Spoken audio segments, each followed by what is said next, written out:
Hello student, YouTube के हमारे इस चैनल में आप सभी लोगों का स्वागत है। और आज के इस वीडियो लेक्चर में हम लोग पढ़ने वाले हैं सदिशों का गुणनफल।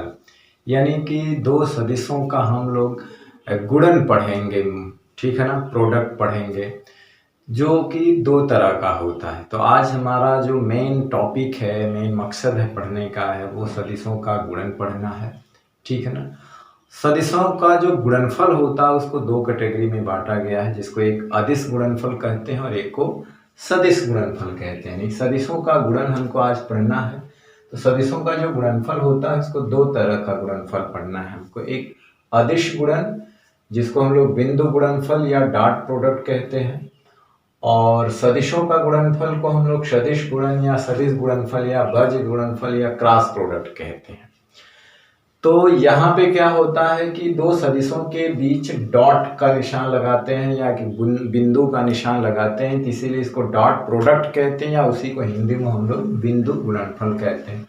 यहाँ पे क्या होता है कि दो सदिशों के बीच क्रॉस का निशान, ये एक तरह से एक सिंबल है। मल्टीप्लिकेशन का करने का अलग तरीका है कि यहाँ पे डॉट का यूज करेंगे और यहाँ पर क्रॉस का यूज करेंगे, जबकि दोनों का मतलब अलग होता है। यहाँ पर दोनों, इसका मतलब अलग होगा और यहाँ पे इसका मतलब अलग होगा। यहाँ पर एक तरह से दो वेक्टरों के बीच गुणन का एक सिंबल दे दिया गया, एक को डॉट से एक को क्रॉस से। तो क्रॉस का मतलब हम लोग अलग देखेंगे और डॉट का मतलब हम लोग अलग देखेंगे, क्योंकि दोनों का मतलब अलग अलग होता है। तो यहाँ पे दो वेक्टरों के बीच क्रॉस लगा होता है, इसलिए इसको क्रॉस प्रोडक्ट कहते हैं, या इसी को हिंदी में हम लोग वज्र गुणनफल कहते हैं, या सदिश गुणन या सदिश गुणनफल कहते हैं। और यहाँ पे इनके बीच डॉट लगा होता है, तो इसे डॉट प्रोडक्ट या बिंदु गुणनफल कहते हैं। इसे अदिश गुणन कहते हैं।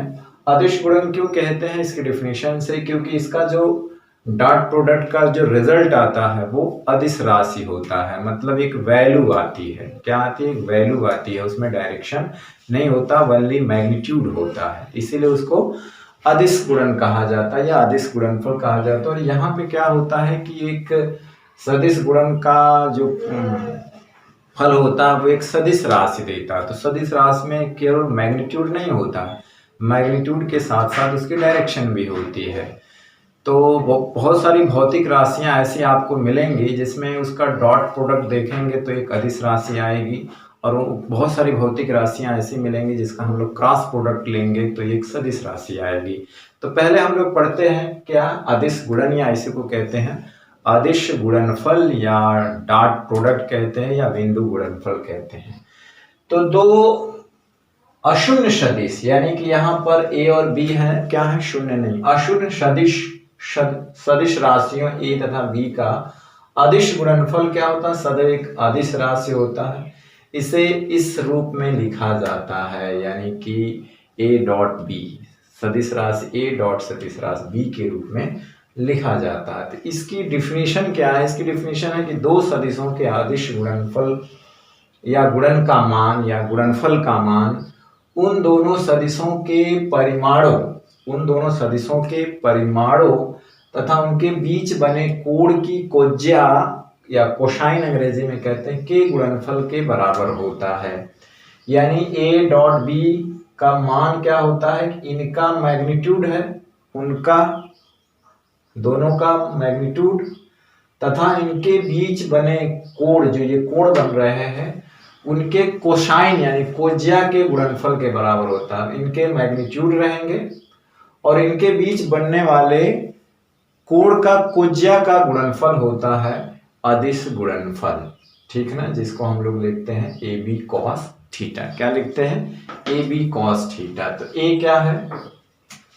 और यहाँ पर देखो एंगल, जब हम लोग इस डायरेक्शन में एंटी क्लॉकवाइज चलते हैं इसको पॉजिटिव मानते हैं, और क्लॉकवाइज चलते हैं इसको नेगेटिव मानते हैं। तो यहाँ पर जो ए है वो क्या है? ए का मैग्नीट्यूड है, ए का परिमाण है। क्या है? परिमाण। और बी क्या है? वेक्टर बी का परिमाण है। क्या है? परिमाण।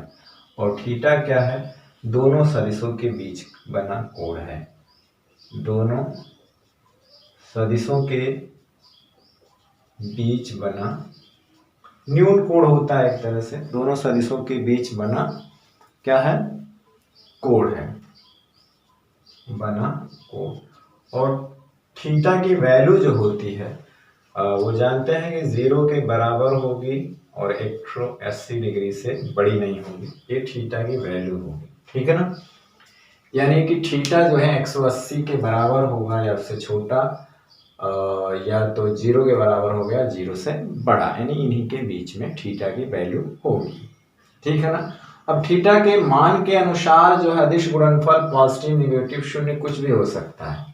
ये थीटा की वैल्यू पर डिपेंड करता है, जिसको हम लोग इसकी प्रॉपर्टीज के बारे में पढ़ेंगे, यानी अदिश गुणनफल या अदिश गुणन की विशेषताएं जब पढ़ेंगे तो उसमें आएगा कि कॉस थीटा के कुछ मानों पे उसका मान नेगेटिव आता है, कुछ मानों पे उसका मान पॉजिटिव आता है, और कुछ मानों पे उसका मान, कुछ एंगल पे उसका मान 0 आता है, ठीक है ना। तो ये तीनों आएगा, पॉजिटिव, नेगेटिव और शून्य, थीटा की वैल्यू पर डिपेंड करेगा, ठीक है ना।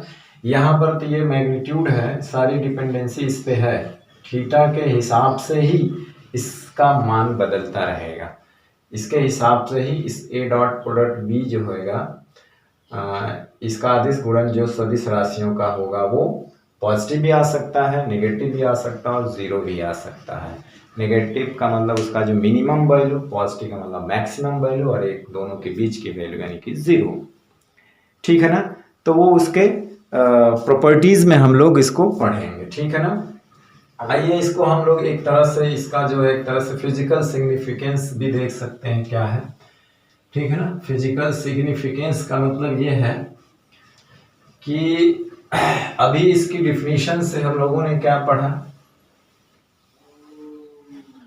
इसकी डिफिनीशन से हम लोगों ने ये पढ़ा यहाँ पर कि ए डॉट बी है, तो ये हमने पढ़ा A B cos theta, A B cos theta. तो यहाँ पे अगर हम ए अलग करके इसको क्या लिख सकते हैं, बी कॉस थीटा। तो देखिए यहाँ पर अगर देखा जाए, ये मान ली वेक्टर ये है, ठीक है ना, और दूसरा वाला वेक्टर मान लीजिए ये है बी है, उनके बीच का एंगल थीटा है।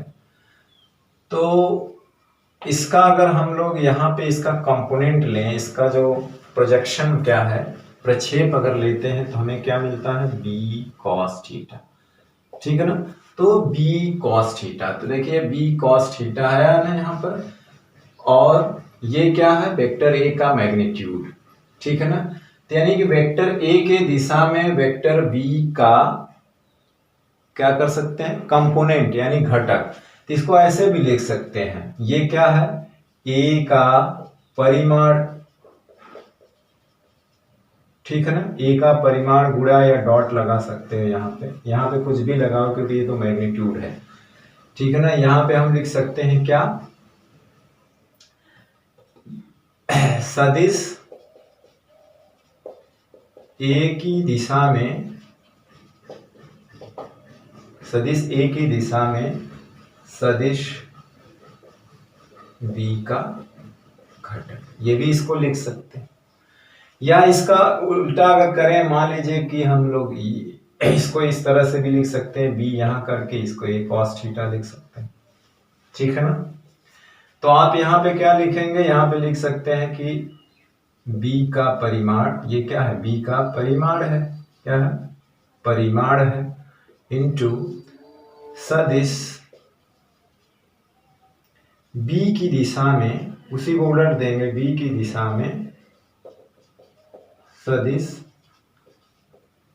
ए का घटक, ए का क्या हो जाएगा, घटक, यानी इसको इस डायरेक्शन में लेंगे तो ए क्या हो जाएगा, ये इसका घटक इस डायरेक्शन में क्या हो जाएगा, ए कॉस थीटा, और बी का इस डायरेक्शन में होगा बी कॉस थीटा। तो ये भी एक डिफिनीशन का हिस्सा है, ठीक है ना, ये भी क्या है, डिफिनीशन का हिस्सा है, एक तरह से इसका फिजिकल सिग्निफिकेंस है, इसका आगे हम लोग इस्तेमाल करेंगे, ठीक है ना। और धीरे धीरे हम आगे बढ़ेंगे, तो अब आगे हम लोग पढ़ने जा रहे हैं कि इसकी जो विशेषताएं क्या है, प्रॉपर्टीज क्या है, अदिश गुणनफल की, जो डॉट प्रोडक्ट है या बिंदु गुणनफल है, उनकी क्या क्या प्रॉपर्टीज हैं, और उस प्रॉपर्टीज को अगर हम अच्छी तरह से पढ़ लेते हैं तो आने वाले इससे रिलेटेड जितने भी आपके न्यूमेरिकल हैं, सवाल हैं, वो बहुत ही आसानी से आप लगा सकते हैं, हालांकि हम लोग लगा के देखेंगे भी, ठीक है ना। तो चलिए आगे हम लोग पढ़ते हैं, बिंदु गुणनफल या अदिश गुणनफल की विशेषताएं। ठीक है ना। चलिए तो आगे हम लोग पढ़ते हैं बिंदु गुणनफल के महत्वपूर्ण गुण के बारे में। ठीक है ना, महत्वपूर्ण गुण के बारे में। तो पहला जैसे है, हम जानते हैं कि ये जो है, अभी इसकी डिफिनीशन से हम लोगों ने पढ़ा है ए बी कॉस थीटा। तो ए का मैग्नीट्यूड है वेक्टर और बी का है, और थीटा जो है दोनों सदिशों के बीच का कोण है। अब देखिए कॉस थीटा जो है अगर पॉजिटिव है, यहाँ पे अगर देखा जाए कि यदि कॉस थीटा क्या है जाए, पॉजिटिव है। कॉस थीटा का मतलब है पॉजिटिव है, यानी कि पॉजिटिव कब होता है कॉस थीटा, जब एंगल जो है वो 90 डिग्री से कम होता है, क्योंकि 90 डिग्री कॉस का मान 0 हो जाता है और इससे अधिक कोण पर वो नेगेटिव हो जाता है। तो हमारा जो डॉट प्रोडक्ट होता है, यानी कहने का मतलब जो बिंदु गुणनफल होता है, तो बिंदु गुणनफल क्या आता है, बिंदु गुणनफल आएगा, गुणनफल वो धनात्मक आता है। क्या होता है, धनात्मक होता है।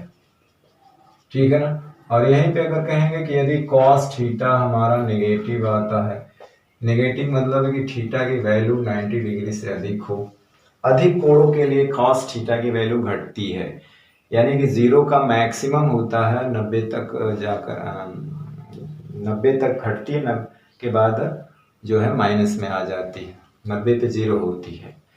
ठीक है ना। तो थीटा की वैल्यू क्या होनी चाहिए, ग्रेटर देन क्या होनी चाहिए 90, और स्मॉलर देन यहाँ पे कह सकते हैं, कहने का मतलब 180, थीटा की वैल्यू जो है ग्रेटर देन 90 होना चाहिए और स्मॉलर देन 180 होना चाहिए। तब क्या होगा, तो जो बिंदु गुणनफल होता है, बिंदु गुणनफल या जिसको डॉट प्रोडक्ट कहते हैं, वो क्या होता है, नेगेटिव होता है। क्या होता है, नेगेटिव होता है। तो बिंदु गुणनफल क्या होता है, नेगेटिव होता है। चलिए दूसरी पॉइंट में है कि यदि अगर वेक्टर जो है ए पैरेलल वेक्टर बी है, कहने का मतलब है कि दोनों अगर समांतर होते हैं, क्या होते हैं, समांतर। हमने आगे पढ़ा था कि समांतर वेक्टर, एंटी पैरेलल वेक्टर यानी प्रति समांतर वेक्टर। तो जब दो वेक्टर समांतर होते हैं तो हमने पढ़ा था कि उनके बीच का जो एंगल होता है वो 0 होता है ना। समांतर सदिशों के बीच का कोण कितना होता है, एंगल 0 होता है, यानी हम कहेंगे कि अर्थात थीटा इक्वल टू क्या होगा, 0। क्या होगा, थीटा इक्वल टू 0। तो क्या हो जाएगा, यहाँ पर देखा जाए तो cos थीटा इक्वल टू 1 हो जाएगा। क्यों, क्योंकि cos 0 की वैल्यू क्या होती है, 1 होती है। तो cos थीटा की वैल्यू 1, यानी कि 1 इसकी मैक्सिमम वैल्यू होती है। एक तरह से क्या होता है, मैक्सिमम वैल्यू होती है इसकी। 1 क्या होती है, मैक्सिमम वैल्यू होती है। ठीक है ना। तो cos थीटा मैक्सिमम होगा तो डॉट प्रोडक्ट भी क्या हो जाएगा, मैक्सिमम होगा। यानी कहने का मतलब ये हुआ कि यदि cos थीटा अगर मैक्सिमम होगा तो बिंदु गुणनफल भी क्या हो जाएगा, मैक्सिमम हो जाएगा। यानी अगर ये मैक्सिमम, क्योंकि ये तो फिक्स है, इनका जो ए बी है, सारी वैल्यू इसी पे डिपेंड करेगी। तो cos थीटा की वैल्यू मैक्सिमम, तो बिंदु गुणनफल की वैल्यू क्या हो जाएगी, मैक्सिमम हो जाएगी। ठीक है ना। तो यहां से देखिए, अगर हम इसकी मैक्सिमम वैल्यू निकालना चाहें डॉट प्रोडक्ट की मैक्सिमम वैल्यू, तो ये हो जाएगा ए बी कॉस 0 डिग्री, यानी कि ए बी इंटू 1। तो मैक्सिमम वैल्यू क्या आ जाएगी इसकी, अगर मैक्सिमम वैल्यू इसकी बात करें तो वो ये आती है मैक्सिमम वैल्यू। ठीक है ना। क्या आती है, ये इसकी मैक्सिमम वैल्यू है। ठीक है। तो तीसरी बात अगर कहें कि अगर ये एंटी पैरेलल हों, यानी कि दोनों पैरेलल हैं लेकिन एक एंटी पैरेलल हों, यानी कहने का मतलब है कि एक की डायरेक्शन इधर हो, एक ठीक विपरीत हो। यानी कि अगर हम कहें कि यदि ए और बी क्या हो, प्रति समांतर हो, अर्थात प्रति समांतर होंगे तो उनके बीच का कोण कितना हो जाएगा, 180 डिग्री हो जाएगा। क्या हो जाएगा उनके बीच का एंगल? 180 डिग्री। ठीक है ना। तो 180 डिग्री का मतलब होता है कि जो कॉस थीटा की वैल्यू आएगी 180 की, वो आ जाएगी -1, यानी इसको हम लोग कहते हैं उसकी मिनिमम वैल्यू होती है, मिनिमम वैल्यू। ठीक है ना। तो कहने का मतलब है कि यदि कॉस थीटा मिनिमम होगा, मिनिमम, तो बिंदु गुणनफल भी मिनिमम होगा। तो बिंदु गुणनफल क्या हो जाएगा? मिनिमम हो जाएगा, मिनिमम। ठीक है ना। क्या हो जाएगा? मिनिमम। तो आप मैं यहीं पे लिख दे रहा हूं, या ऊपर की चीजें मिटा करके लिख दे रहा हूं।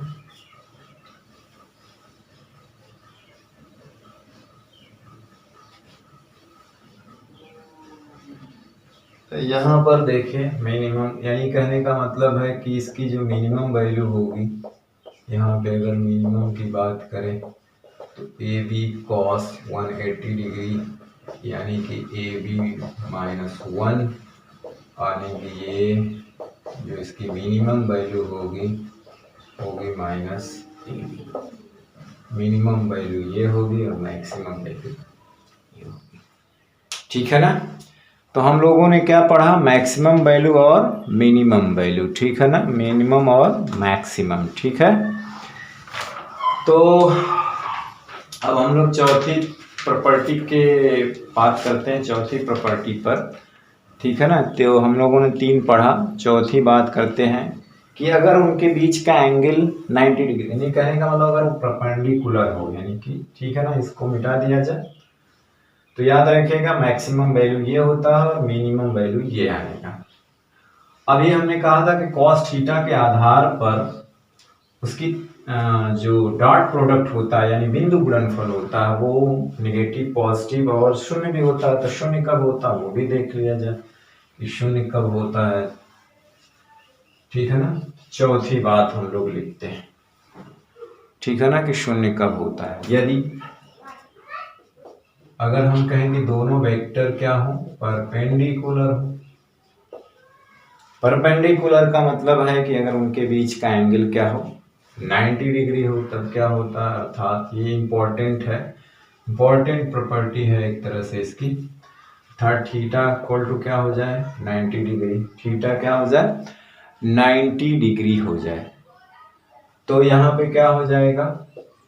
ए डॉट बी हो जाएगा ए बी कॉस 90, और कॉस 90 की वैल्यू 0 होती है, तो ए बी 0 0, यानी कि ये क्या हो जाएगा? 0। कहने का मतलब है कि अगर दो सदिश परस्पर लंबवत हों, अतः दो लंबवत सदिशों का बिंदु गुणनफल सदैव शून्य होता है। इस तरह लिख सकते हैं, अर्थात दो लंबवत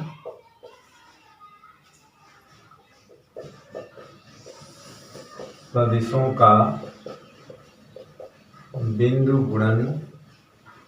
गुणनफल सदैव शून्य होता है। सदैव क्या होता है? शून्य होता है। सदैव क्या होता है? शून्य। अर्थात दो लंबवत सदिशों का बिंदु गुणनफल क्या होता है? सदैव शून्य होता है। अब इसकी रिवर्स बात करें, इसका एक तरह से भी नोटिंग पॉइंट है, इसका अपोजिट चलें, यानी कि दो सदिशों का बिंदु गुणनफल अगर शून्य है, अगर इसका अपोजिट बात करें कि दो अशून्य सदिशों का बिंदु गुणनफल, यदि दो अशून्य सदिशों का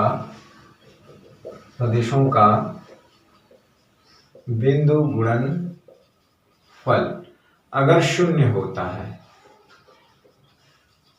है तो वो सदिश क्या होंगे? परस्पर लंबवत होंगे। तो वे परस्पर क्या होते हैं? लंबवत होते हैं। क्या होते हैं? लंबवत होते हैं। तो ये बात इंपॉर्टेंट है कि दो लंबवत सदिशों का बिंदु गुणनफल सदैव शून्य होता है। अगर दो अशून्य सदिशों का बिंदु गुणनफल शून्य आता है, इसका मतलब है कि वो परस्पर लंबवत हैं। वो क्या है? परस्पर लंबवत हैं। ठीक है ना। चलिए, तो पांचवी बात हम लोग करते हैं परस्पर लंबवत की। तो एकांक सदिशों की बात कर लेते हैं, ठीक है ना। तो देखिए, ऑर्थोगोनल 3 डायमेंशनल में हम लोग जो है मानक 3 यूनिट वेक्टर को माना था। एक आई कैप, जे कैप, के कैप। आई कैप जो होता है एक्स डायरेक्शन को बताता है, एक्स एक्सिस के डायरेक्शन में होता है, और जे कैप जो होता है वो वाई एक्स के अनुदिश होता है, वाई अक्ष के डायरेक्शन में होता है, और के कैप जो होता है वो जेड अक्ष के अनुदिश होता है, जेड के डायरेक्शन में होता है। ये यूनिट वेक्टर होते हैं, वनली केवल डायरेक्शन बताते हैं। इनका मैग्नीट्यूड जो है 1 होता है। इसको किसी से किसी वेक्टर में इससे गुणा कर दें, इसका मैग्नीट्यूड में गुणा कर दें तो कोई फर्क नहीं पड़ने वाला उसके मैग्नीट्यूड में, ठीक है ना। अगर हम किसी वेक्टर के मैग्नीट्यूड में यूनिट वेक्टर से गुणा कर दें तो वो उसके मैग्नीट्यूड को प्रभावित नहीं करेगा, बल्कि वो सदिश राशि बना देगा उसको, ठीक है ना। तो एक तरह से सदिश राशि को रिप्रेजेंट करने का एक तरीका है कि एक ऐसा वेक्टर लिया गया जिसकी मैग्नीट्यूड जो होता है 1 होता है, और वो सिर्फ डायरेक्शन बताता है। वो सिर्फ क्या बताता है? डायरेक्शन बताता है, ठीक है ना। तो यहाँ पे जो है अभी हमने इस बात को लिखा, तो 3 यूनिट वेक्टर होते हैं। वो क्या होते हैं? आई कैप होते हैं, जे कैप होता है, और के कैप, और तीनों परस्पर लंबवत होते हैं। यानी आई जे के बीच भी 90 डिग्री, जे के बीच भी 90 डिग्री, और के आई के बीच भी 90 डिग्री है। तो ये ऊपर वाली बात से हम करें तो आई डॉट जे अगर करें तो ये क्या हो जाएगा? 0। उसी तरह से जे डॉट के करें तो ये क्या हो जाएगा? 0। या हम लोग के डॉट आई करें तो ये क्या हो जाएगा? 0। क्यों 0 हुआ? क्योंकि आई और जे के बीच का कोण जो होता है वो 90 डिग्री होता है। क्या होता है? 90 डिग्री होता है, ठीक है ना। आप यहाँ पे लगा सकते हैं। अगर हम बोले आई इंटू जे, तो इसको हम क्या लें? इनका मैग्नीट्यूड 1 इंटू 1 होता है, और कास क्या लिख देंगे? 90। तो आई इंटू जे यानी कि 1 इंटू 0 यानी क्या हो जाएगा? 0, ठीक। तो इस तरह से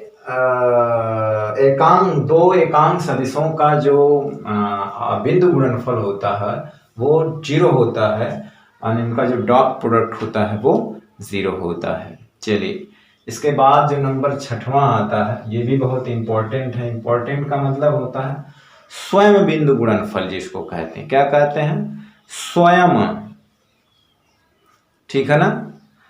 तो किसी सदिश का उसके स्वयं के साथ बिंदु गुणनफल को हम स्वयं बिंदु गुणनफल कहते हैं, ठीक है ना। क्या है कि किसी सदिश का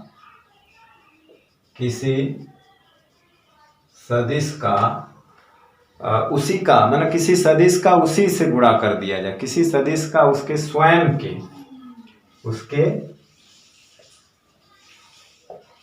स्वयं के साथ बिंदु गुणनफल अगर कर दिया जाए तो गुणनफल स्वयं, सेल्फ डॉट प्रोडक्ट कहलाता है, स्वयं बिंदु गुणनफल कहलाता है। स्वयं बिंदु गुणनफल कहलाता है। और किसके बराबर होता है? कि वो उस सदिश के मैग्नीट्यूड के वर्ग के बराबर होता है, ठीक है ना। इसका मान सदैव क्या होता है? इसका मान सदैव उस सदिश के परिमाण के, यानी उस सदिश के अभी करके दिखाएंगे, परिमाण के वर्ग के बराबर होता है, ठीक है ना। अब जैसे हमने ये सदिश ए है, इसका इसी से हमने गुणा कर दिया, तो इसको स्वयं का बिंदु गुणनफल, सेल्फ डॉट प्रोडक्ट कहते हैं, ठीक है ना। तो यहाँ पे इन दोनों का मैग्नीट्यूड आएगा ए और ए, मैग्नीट्यूड आएगा। एग्जाम्पल है तो थीटा की वैल्यू क्या हो जाएगी? यानी उसी का उसी में गुणनफल करने का मतलब है कि दोनों की डायरेक्शन तो सेम होगी ना, ए और ए। जैसे एक वेक्टर इस तरह से, इसी को 2 बार लिया जाए, ए और ए, तो इनके बीच का एंगल कितना हो जाएगा? 0। तो कहने का मतलब होता है cos 0 डिग्री। तो cos 0 डिग्री का मतलब ये 1 हो जाएगा, ये a स्क्वायर 1 हो गया। इसका मतलब है कि ये जो होता है उसके मैग्नीट्यूड के वर्ग के बराबर होता है। यहाँ से देखा जाए तो a बराबर हो जाएगा under root vector a dot vector a, ठीक है ना। ये उसके वर्ग के बराबर होता है, ठीक। तो चलिए 7वां क्या है कि एकांक सदिशों का, अब इसी पर उदाहरण दें। अब तो लंबवत का था तो हमने इसका उदाहरण दिया था। अब एकांक वेक्टरों के साथ यही वाली हिस्ट्री देखते हैं कि एकांक सदिशों में क्या इसका रोल होता है स्वयं बिंदु गुणनफल का, यानी आई में आई का गुणा करें, जे में जे का गुणा करें और के में के का गुणा करें ना। जो यूनिट वेक्टर है, मानक यूनिट स्टैंडर्ड जो यूनिट वेक्टर है, उनका स्वयं का बिंदु गुणनफल क्या होता है।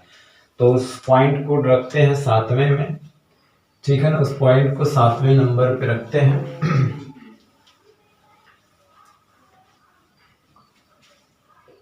तो उनका स्वयं का बिंदु गुणनफल, एकांक सदिशों का स्वयं बिंदु गुणनफल, ठीक है ना। एकांक सदिशों का क्या करना है, स्वयं बिंदु गुणनफल क्या होता है, 1 होता है। 2 लिखेंगे एकांक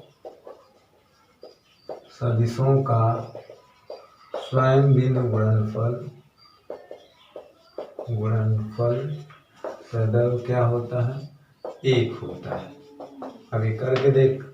अब जैसे आई कैप डॉट आई कैप, इनका मैग्नीट्यूड 1 होता है, कॉस 0 की वैल्यू 1 यानी 1। उसी तरह से आप देखेंगे तो जे 1 कॉस 0 1। इसी तरह से के यानी 1 कॉस 0 डिग्री यानी 1, ठीक है ना। क्योंकि हमने आई लिया तो दोनों क्या है, पैरेलल है ना। जे पैरेलल है, के पैरेलल है, तो उनके बीच का एंगल क्या होता है, 0 होता है। तो कॉस 0 की वैल्यू 1 होती है, इसलिए एन कैप एन अगर ले लिया जाए तो ये भी 1 हो जाएगा। इसी तरह से ए कैप ले लिया जाए तो भी 1 हो जाएगा, बी कैप ले लिया जाए तो भी 1 हो जाएगा। तो ये इम्पोर्टेंट है, इसको आप याद रखिएगा, इसका आगे इस्तेमाल है। और आगे हम लोग बहुत इम्पोर्टेंट 2 प्रॉपर्टीज़ पढ़ने जा रहे हैं, 8वीं जो भी है, कि ये जो है 2 सदिशों का बिंदु गुणनफल जो होता है वो क्रम विनिमय नियम का पालन करता है। किस नियम का, क्रम विनिमय नियम का पालन करता है। ये बात याद रखना, क्रम विनिमय नियम का पालन करता है, ठीक है ना। क्रम विनिमय नियम का पालन करता है, ठीक है ना। 2 सदिशों का जो है बिंदु गुणनफल जो है, गुणनफल क्रम कॉम्यूटेटिव लॉ जिसको कहते हैं, क्रम विनिमय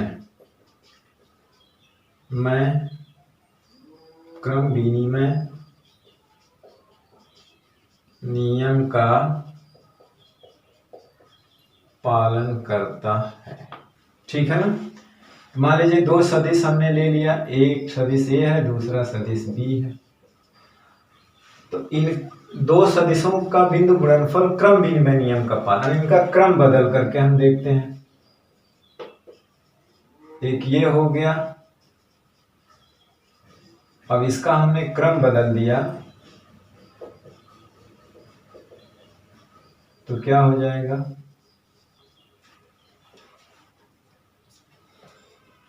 तो हमने यहाँ पे क्रम बदल दिया इसका, ठीक है ना। तो जाहिर सी बात है कि हम लोग ये जानते हैं कि 2 अदिश राशियां होती हैं, या ठीक है ना, यानी कि 2, अगर कोई मैग्नीट्यूड की बात है तो वैल्यू जो होती है वो क्रम विनिमय नियम का पालन करता है। अगर वैल्यूज की बात करें तो क्रम विनिमय नियम का पालन करता है। भाई थीटा तो चेंज नहीं हो रहा है, थीटा तो वही है। यानी कि यहाँ पे क्या होता है कि ए बी को हम लोग बी ए लिख सकते हैं, कोई फर्क नहीं। यानी अगर 2 गुणे 1 करिए या 1 गुणे 2 करिए, बात तो एक ही है, ठीक है ना। तो जो वैल्यूज होती है वो क्रम विनिमय नियम की का पालन करती है। जो नंबर्स होते हैं क्रम विनिमय नियम का पालन करते हैं। तो इस तरह से आप इसको ऐसे भी लिख सकते हैं, ए बी कॉस थीटा, यानी कहने का मतलब होता है कि ये आप इस तरह से इसको लिख सकते हैं। ये क्रम विनिमय नियम का पालन करते हैं, इसका भी आगे हम लोग इस्तेमाल करेंगे, ठीक है ना। तो ये क्रम विनिमय नियम का पालन करता है। उसी तरह से बिंदु गुणनफल बंटन के नियम का पालन करता है। अगर मैं यहाँ देखूं तो यहाँ लिख सकता हूं कि बिंदु गुणनफल जो होता है वो बंटन नियम का पालन करता है, नियम का पालन यानी डिस्ट्रीब्यूटिव लॉ पालन करता है। बंटन का नियम मतलब है कि जैसे इस वेक्टर को हमने डिस्ट्रीब्यूट कर दिया इन दो वेक्टरों के साथ, एडिशन यानी डिस्ट्रीब्यूशन एट एडिशन, एडिशन पर डिस्ट्रीब्यूशन, यानी कि आप इसको इस तरह से भी लिख सकते हैं, ठीक है ना। तो ये बंटन नियम का पालन करता है। कौन? बिंदु गुणनफल जो होता है वो बंटन नियम का पालन करता है, ठीक है ना। तो ये 8-9 जो है इसके बहुत महत्वपूर्ण जो है इसके गुण थे, इसके बारे में हमने चर्चा किया। और इन्हीं महत्वपूर्ण गुणों पर हम कुछ न्यूमेरिकल देख लेते हैं, और आगे हम लोग और भी इसके 2 महत्वपूर्ण गुण पढ़ेंगे कि किसी जैसे यहाँ पे 2 वेक्टर हमने लिया है, तो वेक्टर ए की डायरेक्शन में किसी दूसरे वेक्टर का कंपोनेंट कैसे ज्ञात किया जाता है, ठीक है ना। या किसी एक वेक्टर के डायरेक्शन में दूसरे वेक्टर का सदिश कंपोनेंट यानी कि उसका वेक्टर कंपोनेंट कैसे ज्ञात किया जाता है, फिर उससे रिलेटेड न्यूमेरिकल वो ज्ञात करने का मतलब है कि उसको एक दूसरे मेथड से हम लोग एक शॉर्टकट फार्मूला बताएंगे, जिससे कि आगे आने वाले सवाल जो है आसानी से लग जाएंगे। कॉस थीटा उल्टा निकालने का चक्कर खत्म हो जाएगा।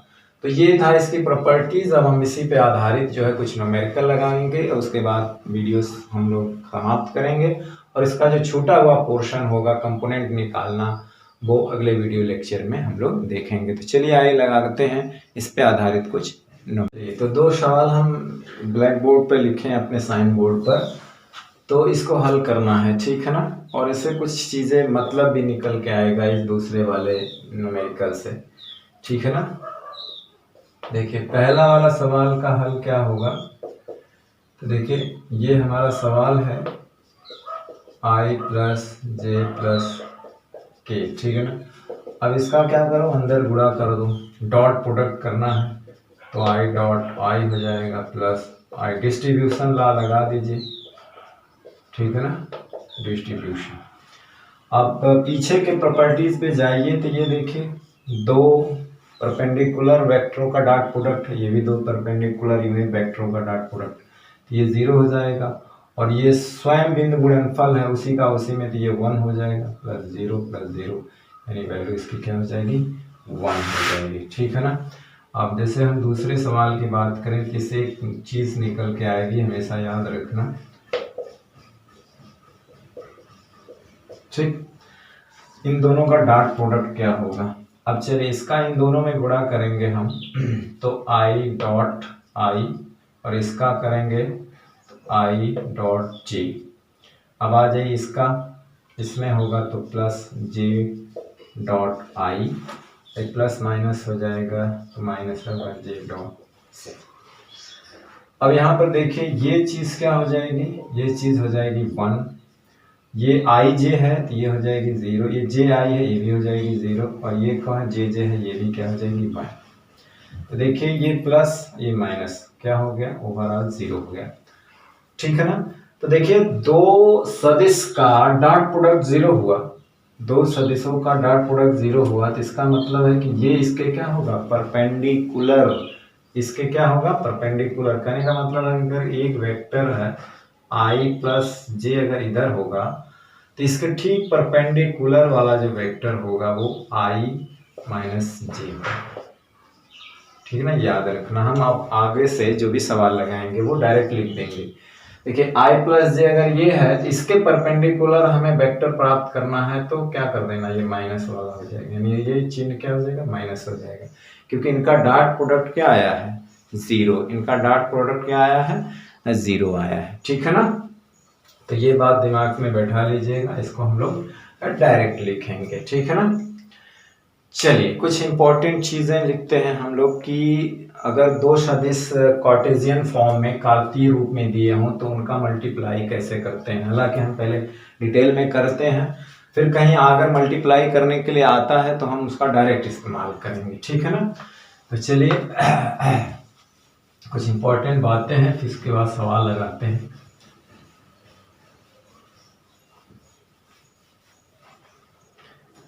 जैसे ये इंपॉर्टेंट नोट है एक तरह से, यानी कोई वेक्टर अगर कार्टेशियन फॉर्म में दिया हो, ठीक है ना, यानी कि वेक्टर ये है अगर दिया हो ए एक्स आई कैप, ठीक है ना, ए वाई जे कैप, ए जेड के कैप, उसी तरह कोई वेक्टर बी है वो दिया हो बी एक्स आई कैप, बी वाई जे कैप, बी जेड के कैप, तो इनका डॉट प्रोडक्ट क्या होगा डायरेक्ट अगर हमें निकालना है। ठीक है ना, तो इसका देखिए डॉट प्रोडक्ट अगर हमें निकालना है तो इसका मल्टीप्लाई करना होगा ए एक्स आई कैप, ए वाई जे कैप, ए जेड के कैप डॉट बी एक्स आई कैप, बी वाई जे कैप, बी जेड के कैप। अब देखिए क्या है, इसका हम उठाएंगे मल्टीप्लाई करेंगे तो इन तीनों में करेंगे, इसको उठाएंगे तो इन तीनों में करेंगे, और इसको उठाएंगे तो इन तीनों में करेंगे। तो देखिए यहाँ पर अगर हम इसको उठाते हैं इसके साथ करते हैं, ध्यान दीजिएगा, ए एक्स आई कैप है और इसमें करेंगे तो यहाँ मिलेगा बी एक्स आई कैप।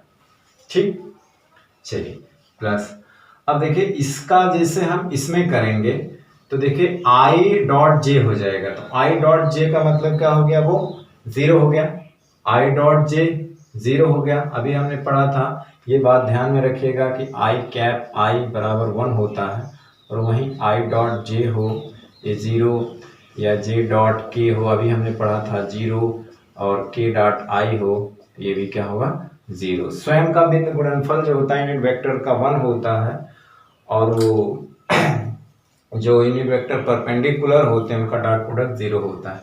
तो चलिए इसका ये 1 हो जाए, ये तो होगा 1 हो जाएगा, अभी हम लिखेंगे इसका, देखिए इसके साथ जीरो हो जाएगा, फिर आई के भी परपेंडिकुलर है तो ये भी जीरो हो जाएगा। अब चलिए y का इसमें देखिए तो जे आई है, ये भी जीरो हो गया।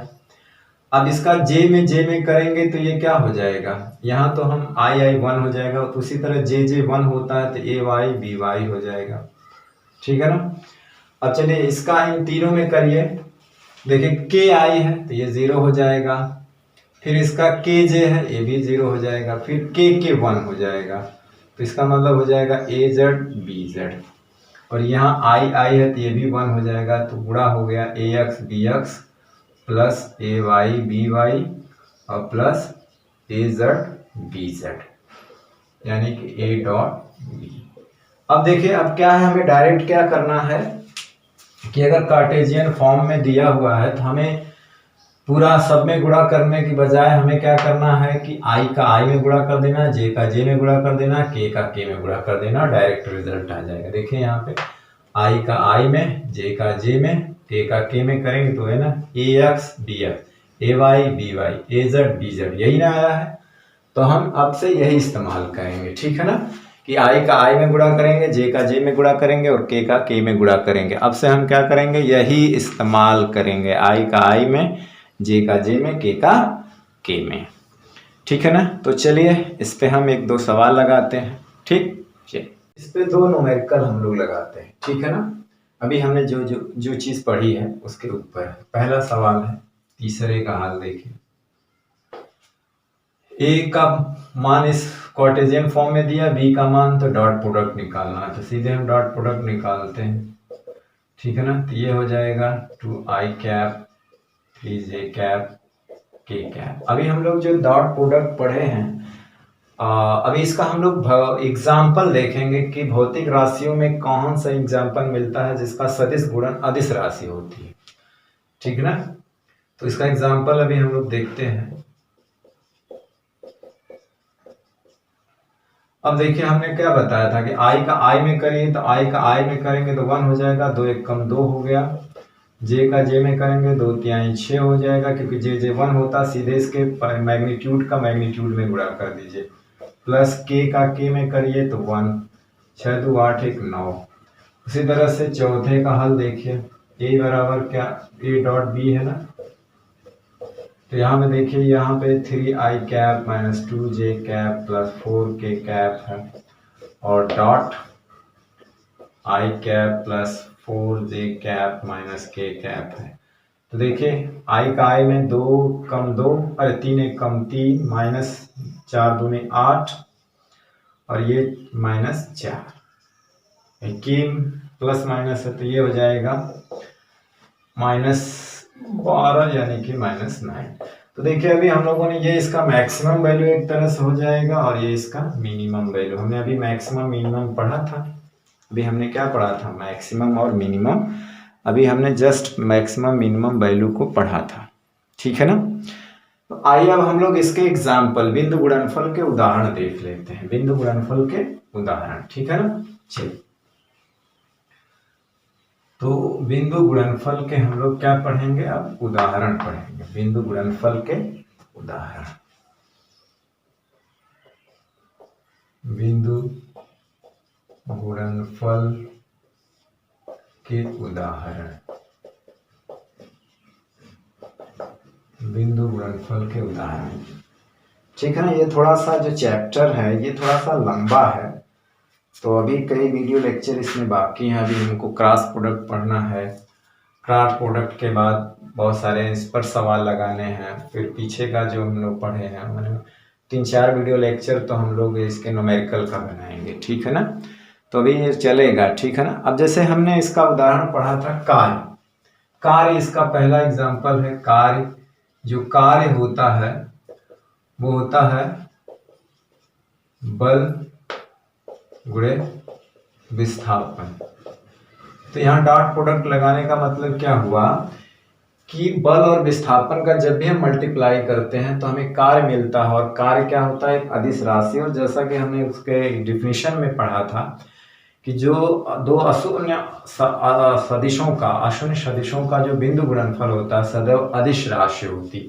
क्यों, हमने देखा था ना कि ए बी कॉस थीटा आया था, तो ए और बी तो ये मैग्नीट्यूड है, और थीटा कॉस थीटा भी क्या होता है, एक वैल्यू देगा, डायरेक्शन नहीं देगा, जैसे कॉस 0 की वैल्यू, कॉस 30 की वैल्यू, कॉस 60। तो ये पूरी चीज क्या है, एक वैल्यू मिलती है।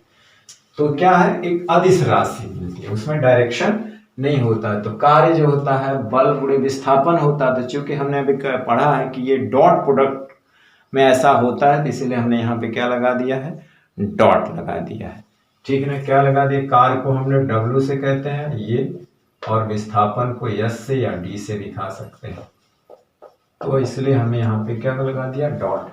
क्यों, क्योंकि इनका दोनों का सदिश राशियों का गुणा करते हैं तो हमें अदिश मिलता है। ऐसा हमें कब मिलता है, जब उनका हम अदिश गुणन करते हैं, इसलिए हम यहाँ डॉट लगा देते हैं, ठीक है ना। क्या लगा देंगे, डॉट लगा देंगे।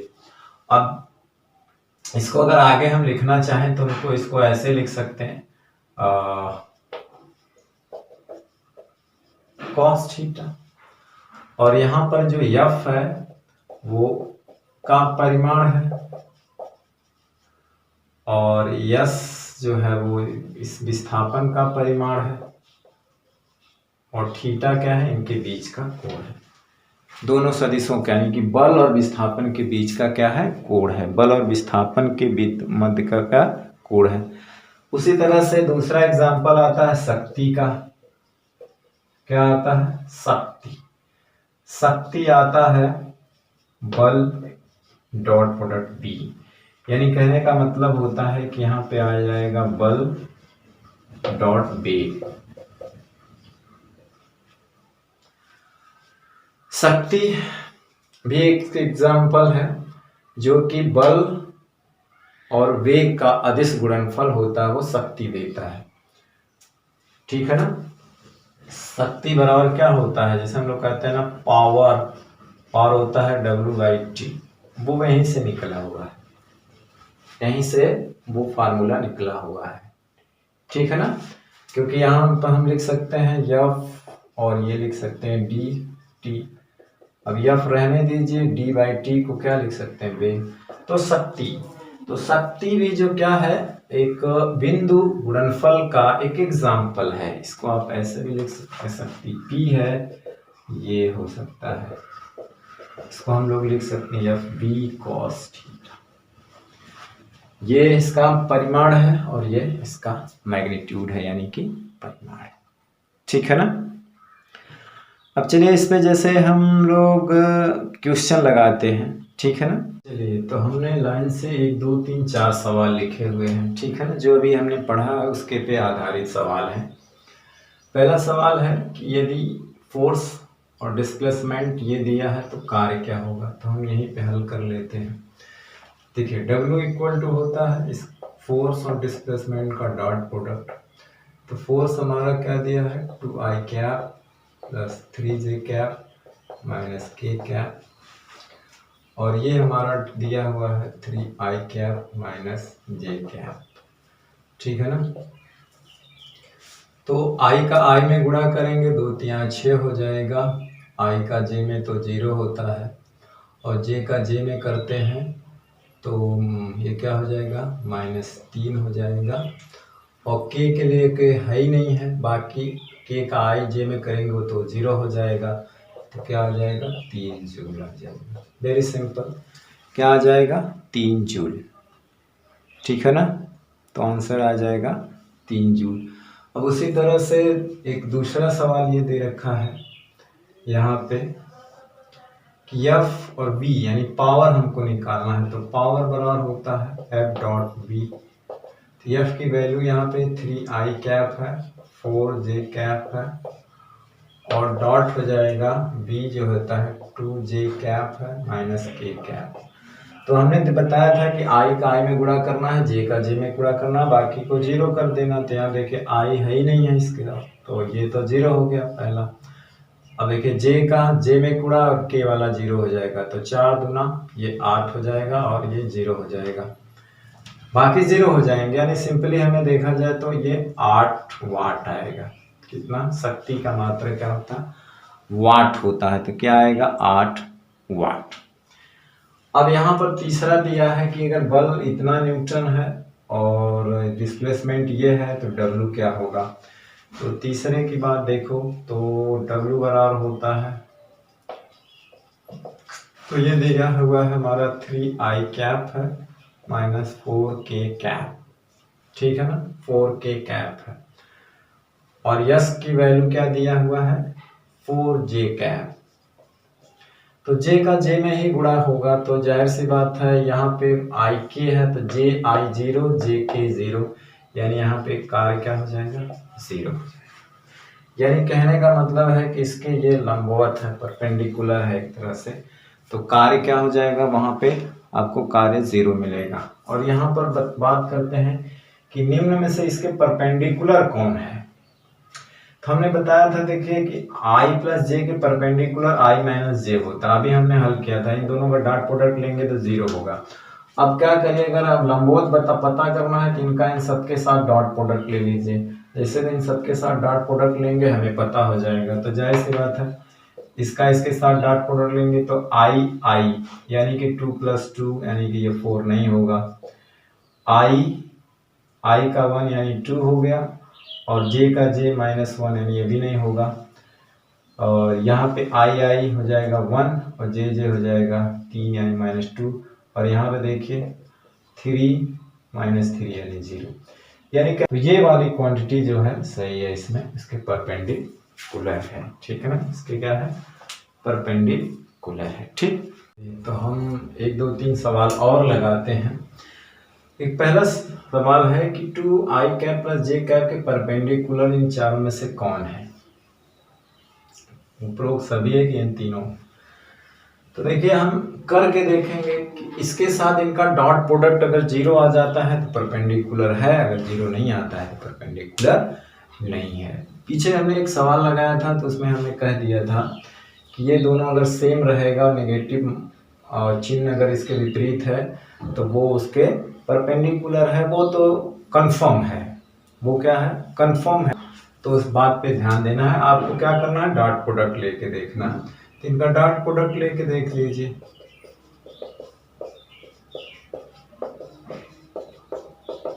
चलिए आई का आई में हो जाएगा तो 2, ये प्लस माइनस माइनस जे का जे में देखिए 0 आ गया।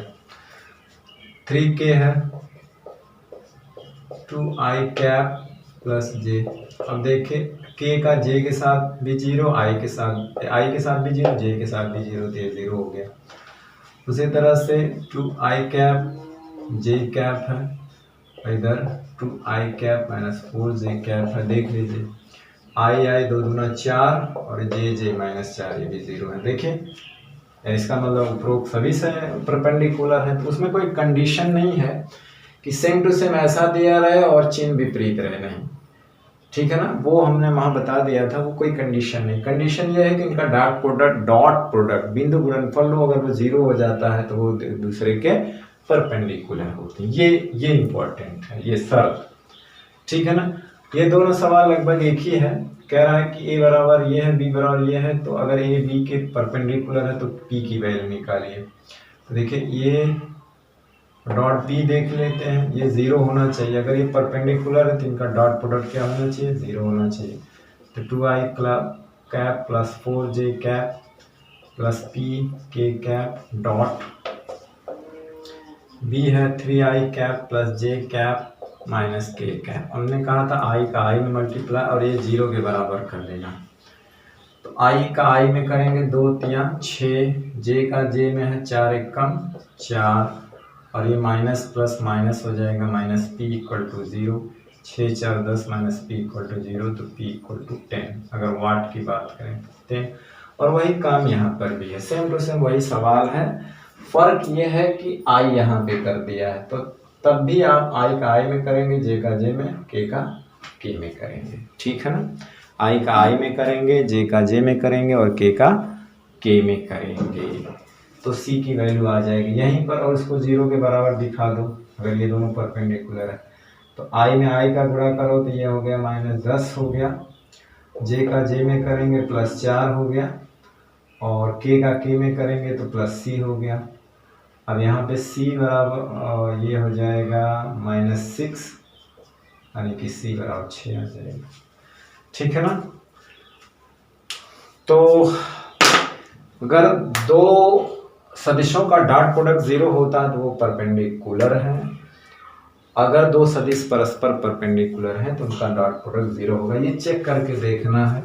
ऐसा नहीं है कि ये 2i + j है तो 2i - j और उसके परपेंडिकुलर तो होना वो तो होगा ही होगा, लेकिन कोई ज़रूरी नहीं कि उस तरह का मिले तो वही होगा। देखिए यहाँ पे हमने चेक किया तो सारे के सारे 0 आ गए डॉट प्रोडक्ट, तो ये भी उसके परपेंडिकुलर हो सकते हैं। वो कोई कंडीशन नहीं है।